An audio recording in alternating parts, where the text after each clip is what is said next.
Welcome back to Touring the AFC South. I am your host, Mike Patton. And, I went to DC area, Baltimore area a couple weeks ago. And, I decided I want to go back again. And I brought in none other than Kelsey Nicole Nelson. How are you doing?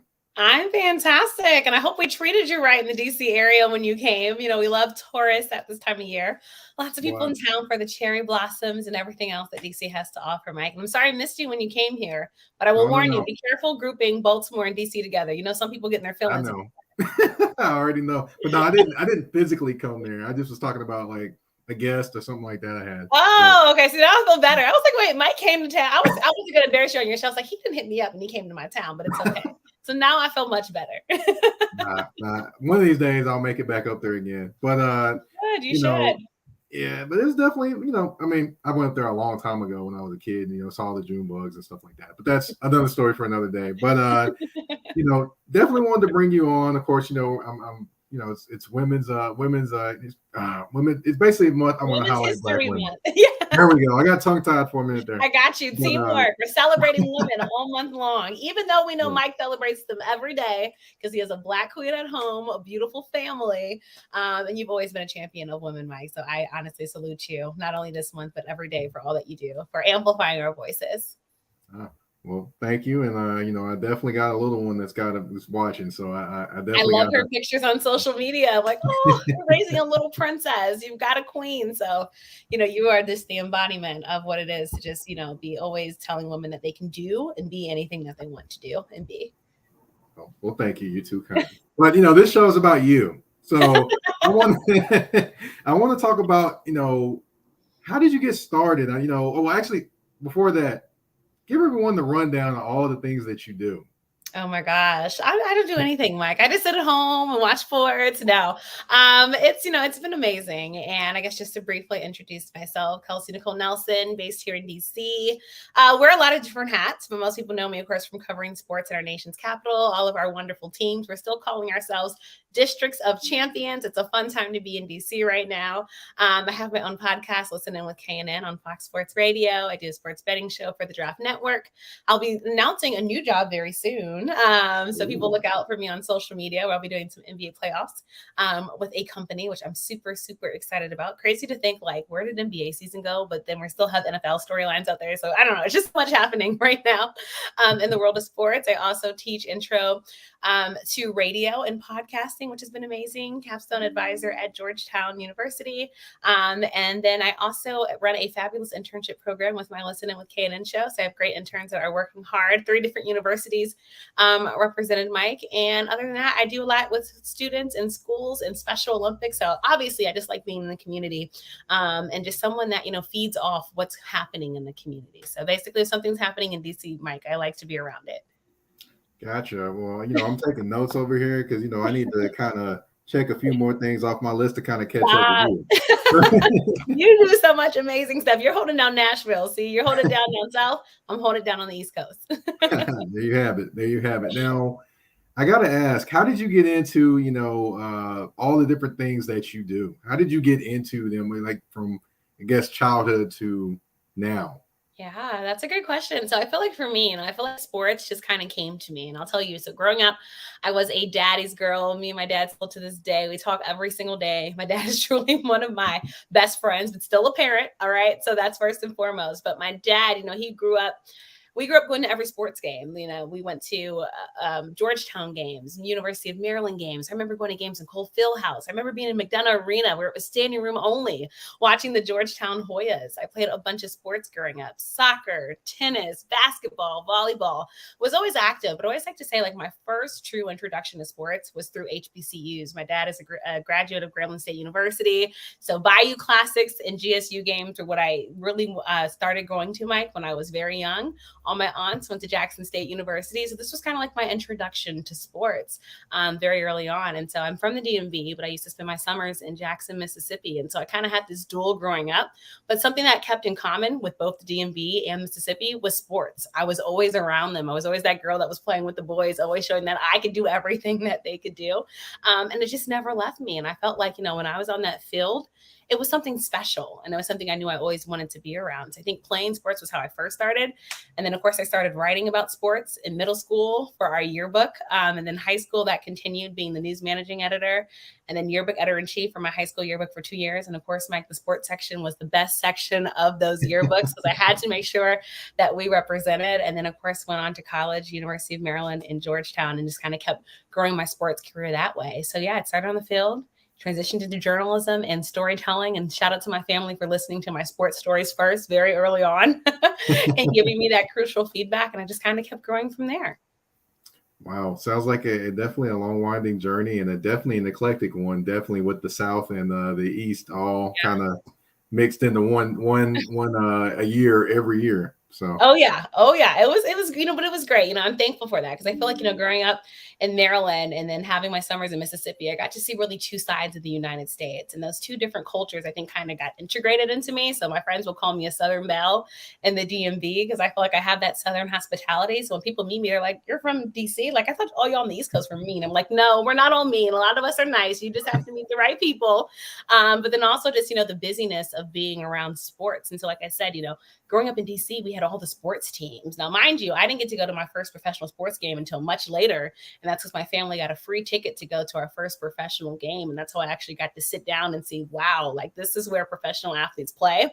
And I knew, Mike, once I sat in that arena, that was home. And I didn't want to be anywhere else. And that's where I made that decision that I will get back here somehow, some way, and make this a career. And that's exactly what I did. And so it was a lot of hard work, but, just thankful for the experiences that I had. And shout out to all the great athletes I got to watch, growing up. Coco Miller, Elena Beard, I'm talking about the Mystics, Karan Butler, Antoine Jameson, with the Wizards. I mean, the glory days of Georgetown. We're not going to talk about Georgetown now, but the glory days of Georgetown that I got to witness. Like, those were such good memories, watching Maryland and Cole Fieldhouse and the history there, Ritchie Coliseum. Like, there's so much history here in the DMV, and I got to be a part of that and witness it just from being in the seats, watching the greatness that went on the court and on the field. Gotcha. Now, not a ton of greatness going on with DC sports right now. You don't have to bring that up, Mike. All right. You got to ease into that softly and gently. We get our emotions and feelings here. But, I will say we'll start with the newly named Commanders. Yeah. Now, when you saw the trade for Carson Wentz and you saw Carson Wentz was coming to the Commanders, what was your first reaction? Okay, so my automatic first reaction was, wow, did not see this one coming. But then my second thought was, it makes sense. And I'll tell you, a lot of fans in Washington, Mike, were not happy at first. They're like, Carson Wentz, like, look at what he just did with the Colts. Like, the Colts had one job and they couldn't do the job that they needed to do against the Jaguars of all teams. They're like, do you remember Carson, in Philly? Remember, he had that great season, but, what else? It's what have you done for me lately type of thing. And, I think fans in Washington, Mike, had this unrealistic expectation that we would get a type of Superman player, that someone was going to come save this franchise from all that's happening in DC. And that's just not the case, Mike. All right. It's very hard. And Bradley Bill just talked about this. DC is a great city, but right now it's not a destination city for players. All right. And it's just very unfortunate, even though we are the nation's capital. Washington has a lot going on off the football field, and better believe that goes to players' minds. So many fans wanted Russell Wilson to come here. He has the ties to Richmond, Virginia, obviously growing up there. I knew that wasn't going to happen. I actually used to work with Russell Wilson's uncle, who owns a nonprofit in Maryland. They would love to see him play here, but come here for what? He wants to win another Super Bowl. All right. He doesn't. And Russell Wilson, you think about his brand and all that he's doing, he can't have controversy attached to that. And Washington has a lot of stuff going on that makes you scratch your head and go, So obviously we weren't going to get him. And then other star quarterbacks, what do they want to do, Mike? They want to add a ring to the finger. Washington right now has a lot of pieces, but no one's putting them, I think, right now playing in Arizona next year in the Super Bowl. So I knew we weren't going to get that type of player. Now, I knew we were going to get a veteran player. We did not want to go back through the process of bringing someone through the draft. Dwayne Haskins hurt our heart, and we're still heartbroken from that failed project. And so Washington is looking at Taylor Heineke, who is okay. He is okay. He can get the job done, but you kind of know what you're going to get with him. We know his liabilities. We know his capabilities, but we needed a veteran for him to learn from, because that was the whole plan with Ryan Fitzpatrick. But of course, who knew in week one, he'd go down after a couple snaps. And so I think Washington said, let's try it again with another veteran. Carson Wentz is that guy. I think for Carson, it's a great opportunity for him. He needs that kind of second chance to prove that he can be that guy. Me personally, I've been preaching this. I think this is going to be his last chance to show that he can be a starter in the National Football League after what happened with the Colts organization, and many thinking that that would be a perfect fit, but they fell short of their expectations and where they wanted to go. So I think, right now you're going to have a bad marriage of Washington kind of bringing all their troubles and Carson bringing kind of some of the troubles that people say about him, and they're coming together, but they know they have to make good, right? This is their second chance. This is the couple that broke up. They didn't think it could work, but they're going back to the altar. They're going to try a second time and see if it can work. And I think that's what it's going to be for Washington. So, and also for Ron Rivera, I think this is going to be a true testament for him as a coach here in Washington. He said when he first came, Mike, that he wanted to do two things: change the culture and bring winning ways to Washington. Now, the culture change is still in a spiral. We're still trying to get there. Not everything's on him, but we do believe he at least has begun to change the culture in the locker room. But now it's like the winning ways in Washington. We want that back. We had a taste of that, for a season when Washington finally got to the playoffs and lost to a guy named Tom Brady, which is okay. I mean, he's Tom Brady, and Taylor Heineke, the legend of him, was born. But now last season was very disappointing. It was supposed to be Washington's division to win. And then lo and behold, Washington found itself low at the bottom. Well, before the Giants, but it was hopeful to watch the other teams go to the playoffs. And so I think this was huge. And so I think both of these, Carson Wentz and Washington, are in a dire situation right now, both having to prove themselves. So I thought when I heard the Carson Wentz news that I want to see how this goes, but I do like it because I think when Carson Wentz is good, he can be what Washington needs to get the ball down the field, have somebody that's reliable, and have a leader in that locker room. And I think for Carson, he needs to prove that he can be a leader because that's something that has not always followed him as he's went along his football career. Yeah, definitely. And one thing I do, I've talked about him a few times, or I've heard people talk about him. And one thing that always sticks with me is my guy, Damian Adams from The Real Deal with Damian Adams. Yeah, shout out to DA. Now, one thing he always says about Carson is he's excellent, but he can be excellent at times, but he reminds him of a toy that's going, and then the batteries come out the back and you just don't know what's going to happen. Yeah. So that's the one thing I mean that's going to be looked at from Carson to see if he in clutch moments can keep the battery attached to his back. Can he go the distance? Right. Yeah. It's true. It's true. This is going to be a true test for him. He's on a timetable, folks. Right now, we're talking about a league where there's great quarterbacks. Look at the AFC right now. We're talking about all these great quarterbacks that are playing within that whole division. And so Carson Wentz right now, again, we know he can be good.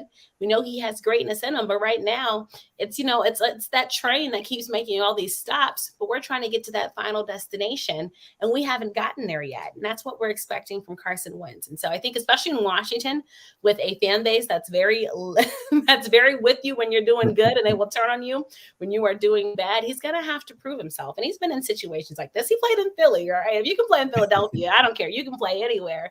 But Washington fans right now, too, it's a must now. And Washington knows also they need to win because everything that's going on off the field, winning is kind of the cure that solves all. And so if they can win, I think overall as an organization, it will help move and propel them forward, especially as they usher in this new era, as you said, with the brand new name, the Commanders. That's part of the new name change. They're turning the page. This is a new part of history. You don't want to start history off bad, Mike. You're trying to start it off positive. And Carson Wentz is the first piece of that puzzle to that starting. Also, we have a guy named Terry McLaurin who, hey, we got to keep happy. Carson, I hope you do. Get him the ball, get him downfield. You have a great wide receiver that many quarterbacks would love to have. And so that's what we're hoping that he can really utilize, especially under the great leadership of a well-respected coach like Ron Rivera, Riverboat Ron, that we like to call him in DC. Now, I will say this, they did boo Santa Claus and clap when the Michael Irvin got injured. So I will say Philly fans are definitely pretty ruthless at times. Yeah, Philly fans are just different. They're bred different. Yeah, definitely. And then plus also with something you said, winning is definitely the ultimate deodorant. If you're got all these different things going on around I like that. Winning is the ultimate deodorant. You're right, because winning can cure all stink and everything else out there. Even though in Washington, we know the ownership will always be in question, especially now, with many fans asking for transparency from an investigation they felt like didn't get transparency, and we're still learning stuff that's very questionable. And so Washington, though, it's like the fans here, though, They bleed burgundy and gold, Mike. This is a football town. This is a franchise that has had greatness. It's a storied franchise. And fans just want to get back to that. We're tired of just, remembering the Hog days. And now you have a whole generation, Mike, of millennials, even before I was born. Their last Super Bowl championship, Mike, was before I was born. So you have a whole class of millennials that are like, all right, we hear our parents talking about the greatness. We hear our grandparents talking about this greatness. When are we going to get to witness that greatness? And so that's why they had to bring in a guy that hopefully people can believe in, because Taylor Heineke, he got us high. He got us excited. But again, we got to see how far he could go. And I think Washington fans love him because he puts his heart on the field. He plays with everything. But we really need a guy that can go the distance and kind of be that Hercules, that savior for this Washington franchise right now that's really honestly in disarray because of everything that's going on. Right. Well, I was going to talk about, the Wizards, but I don't know if you want to talk about them very much because it hasn't really gone too well since they were in first place in the NBA East. Man, Mike, we started strong, but it's how you finish, folks.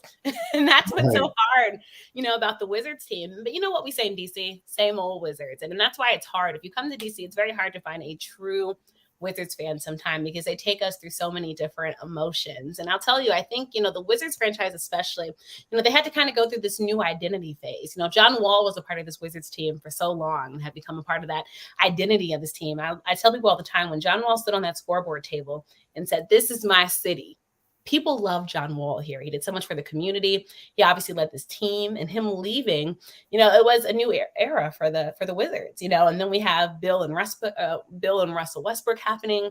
We saw how that went and how far that went, and we kind of got excited a bit. And then all of a sudden, Westbrook's traded, Bill's here. And then we see what's happened, obviously, with Bradley Beal this season. We're bringing KP, Kristaps Porzingis, and, just like we're so many different names here. Fans were still getting used to it. And then, like you said, we started hot, and we thought the Wizards were the team in the East and that this might be the year that we really are the District of Champions because the Wizards were going to work their way up. And then all of a sudden, Mike, reality set in, and the Wizards are the Wizards. And we can beat teams like Orlando, but other games, it's hard. But, I think people are rooting for Wes Unseld Jr. They truly do want to see his success, and, just hoping that this Wizards team can get it together to truly, hopefully, be a true contender in the East one day soon, once again, because fans need and want that for the Wizards team. Well, I'll tell you this, if the Chicago Bulls, which is the team I like, can do it, the Wizards can do it. It's true, because they've had a huge turnaround. I mean, the Bulls, wow, right, Mike? Like, wow. Right. So you're so right. And so that's what we're hoping for in DC again. But this season, it was hurtful. It's like, you see that car that you want, and, you're driving it and everything's going good. And then all of a sudden, like the engine is messing up and your engine light comes on, and then you run out of gas, and it's just like, you almost feel like you're stuck. And so that's how Wizards fans feel right now. We had that fancy, whatever your favorite car is, we were driving it. We were feeling good. We were bragging to everybody. And then all of a sudden reality set in. We're driving slower now on the highway. Other cars are passing us, and we're trying to catch up, but it's really hard.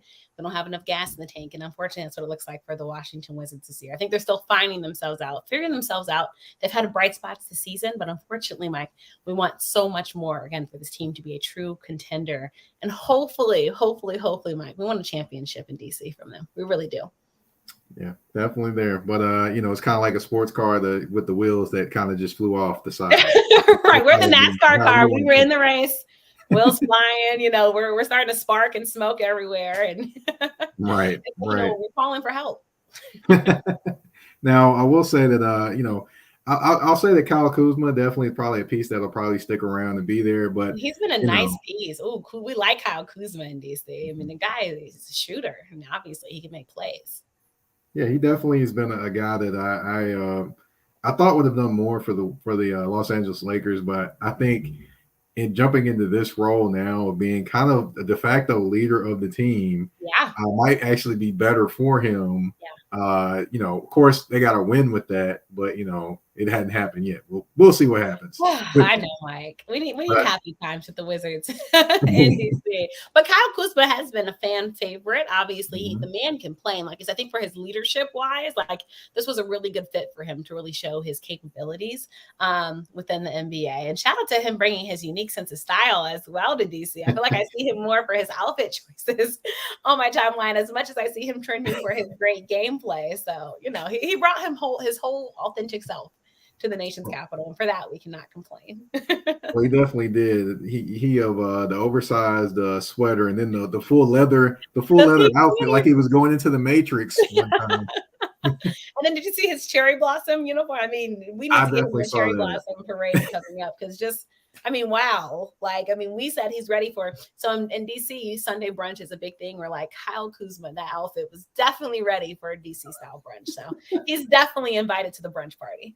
Oh my goodness, that guy. But of course, we did talk about DC. But of course, I got a DC themed game for you.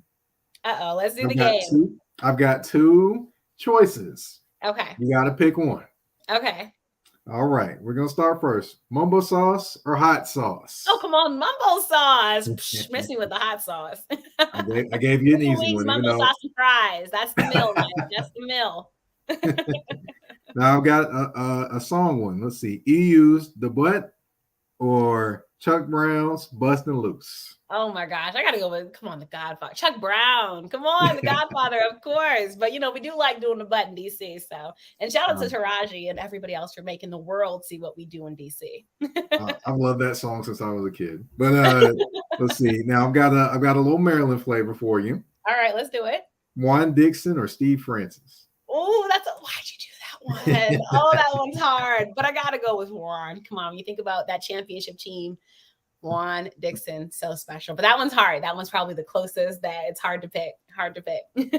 Now, I'll go back to Maryland a little later. But right. Allen Iverson or Patrick Ewing?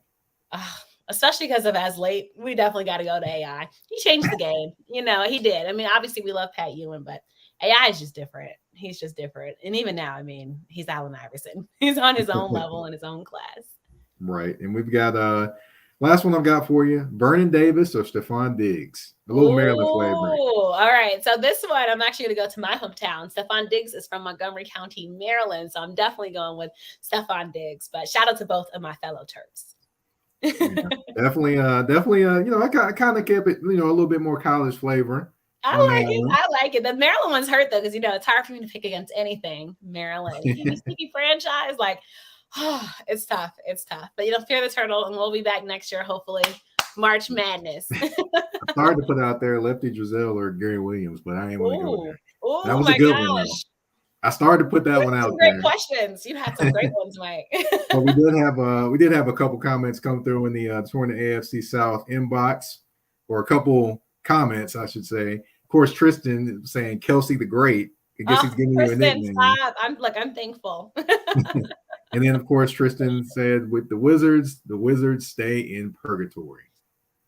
Me and Tristan are right there. Exactly. It's you can only expect so much from the Wizards. And this is, again, why. Go around DC. I dare anybody. Go around DC and tell me, count how many Wizards jerseys you see. You're not going to see many just because, unless it's game day, because, it's fans just don't get their hopes up. They really don't. And again, we just know what we're getting in DC. This is why there's so many questions surrounding Bradley Beal right now. And again, he said it himself. It's he's we're either top 4 or in the bottom 8. So it's you kind of know what you're expecting in DC. We have trouble, getting the stars here, and we know we need more pieces, but we have trouble getting those pieces. So what do you do in DC? And this is why it's just been more the same. And life is about growth, folks. And right now we need the Wizards to grow. Yeah, understood. Now, of course, this is Women's History Month, and I want to ask you, who is the Black woman that inspired you along your road to be where you are now? Such a great question. And, it's really hard to pick just one because I think about, so many Black women that inspired me, honestly, even till this day. Growing up for me, and, we had just the Maryland DMV theme, quiz. I think about somebody like Jane Kennedy, who was really a trailblazer in sports media for Black women. She's from Washington, D.C. So she was somebody I learned about very early on growing up here. I think about, Robin Roberts, obviously the Carrie Champions and Jamel Hills of the world, but, also old school wise, Pam Oliver. Pam Oliver, the GOAT, and what she's done. Lisa Salters, who is still getting the job done, and somebody we grew up with. So I feel like there's so many women that I could point to that inspire, and they're honestly the fabric of sports media and have been integrated into it. Think about somebody like Josina Anderson, who's from my town, Montgomery County, Maryland, and what she's been able to do, even now switching networks, but still being able to break news and kind of really be a source, especially for football fans. So, there's so many, but I'm just thankful for all those women that kind of paved the way and continue to pave the way. And hopefully we're all paving the way for more people that look like both me and you in this sports space, because there's room for all of us to eat, as we say in DC. Definitely. I think that's universal because, we all hungry sometimes. But it's true though, right? Right. Now, I just want to thank you again for coming on to my show. And definitely we'll have to do this again sometime. But for the listeners and viewers, can you tell them where they can reach you or what all you have going on as well? Of course. Well, I'm going to say Mike is awesome. So again, just great job, Mike. Thank you so much for sharing your platform. You can find me on social media, The Real K Nelson. Check out my website, KelseyNicoleNelson.com. Also check out my podcast, Listen In with KNN on Fox Sports Radio, and on our website, listeninwithknn.com. And of course, check me out on good old Facebook, Kelsey Nicole Nelson. Super easy to find me. I love interacting with people, going back and forth with people. Yes, I have time to do that. So let's do it. Let's have a good conversation. And again, appreciate your time, Mike. Yeah. Thank you again for coming on. And everyone, you've been listening and watching Touring the AFC South with your host, Mike Patton. We're out. Peace. Bye, guys.